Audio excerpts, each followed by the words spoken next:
آني للسيد جورج سامبايو رئيس جمهورية البرتغال الأسبق.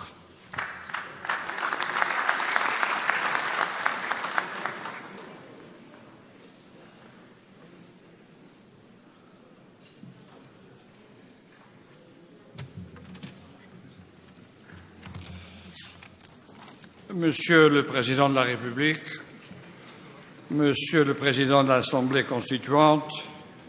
Monsieur le chef du gouvernement, Altesse, chef du gouvernement, Mesdames et Messieurs les députés, Mesdames et Messieurs les membres du gouvernement, Excellences, Mesdames et Messieurs. C'est pour moi un grand honneur de représenter mon pays, le Portugal, en cette célébration historique, et je ne puis m'empêcher de ressentir une grande émotion alors que je prends la parole devant cette Assemblée nationale où se fait entendre la voix souveraine du peuple tunisien. Ce faisant, je regarde votre hémicycle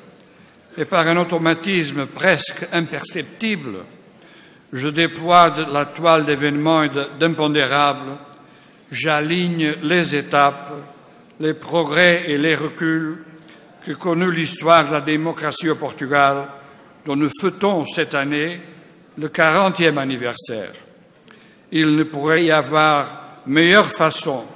de célébrer ce jubilé démocratique que d'être ici pour associer le nom du Portugal à celui de la Tunisie et vous dire combien nous sommes fiers d'être parmi vous, combien nous ressentons votre joie et partageons votre espoir dans l'avenir. Aucun peuple ne s'est jamais doté d'une constitution démocratique du jour au lendemain, en faisant l'impasse sur son passé, en évitant la voie parfois lente et semée d'embûches de la transition dont on ne peut prévoir à l'avance quel sera l'aboutissement. Bien que, à l'instar d'un chemin, la démocratie se fasse en marchant. Le fait est qu'il y a des chemins qui ne mènent nulle part. Hélas, de nos jours, nombreux sont les cas qui illustrent d'une façon par ailleurs parfois tragique. Cela ne fait que souligner davantage la portée de votre exemple. La Tunisie a certes inauguré le cycle des révolutions arabes, mais désormais, vous avez franchi un cap de plus, car le printemps des démocraties arabes vient de débuter ici, avec l'approbation historique de la nouvelle Constitution. Désormais, Mesdames et Messieurs, il y a un avant et un après. Désormais, vous disposez d'un socle de vie commune sur lequel votre vie ensemble pourra être bâtie. Grâce à une dynamique de dialogue, négociation et compromis que vous avez su créer au sein de votre société, grâce à la vision et à la sagesse de vos leaders politiques qui ont su gérer les profondes tensions politiques, modérer les utopies et lutter contre les extrémismes de tous bords, le peuple tunisien a réussi à devenir un sujet actif au cœur de l'histoire, libre de sa pensée et maître de son destin. Grâce à l'engagement fort des Tunisiens et des Tunisiennes,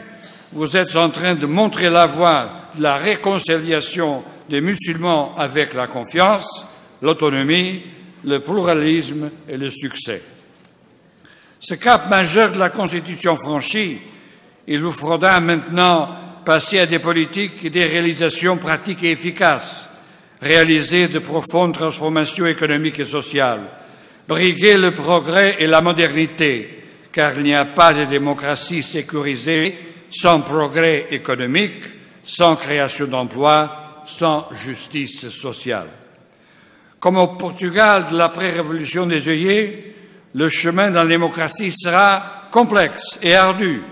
avec des avancements et des revers dans un contexte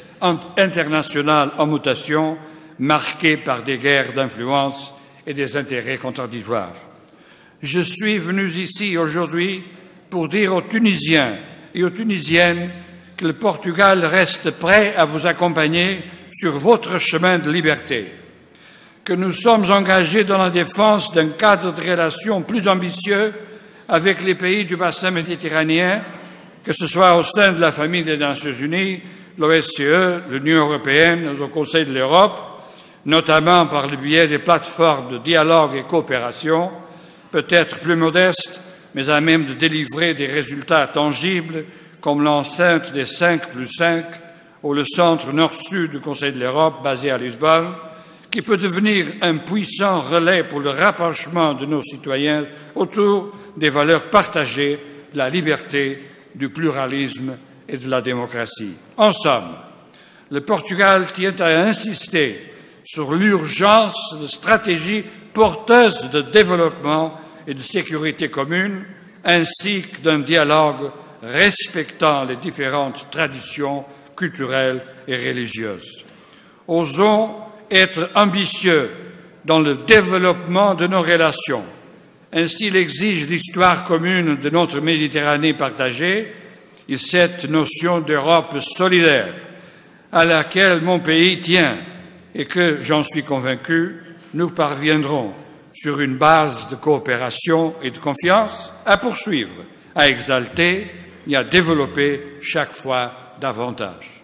C'est l'expression de notre engagement fort, de notre solidarité et de notre sentiment de fierté pour avoir été conviés à cette célébration historique que le président de la République portugaise, au nom du peuple portugais, m'a demandé de vous faire part, avec nos chaleureuses félicitations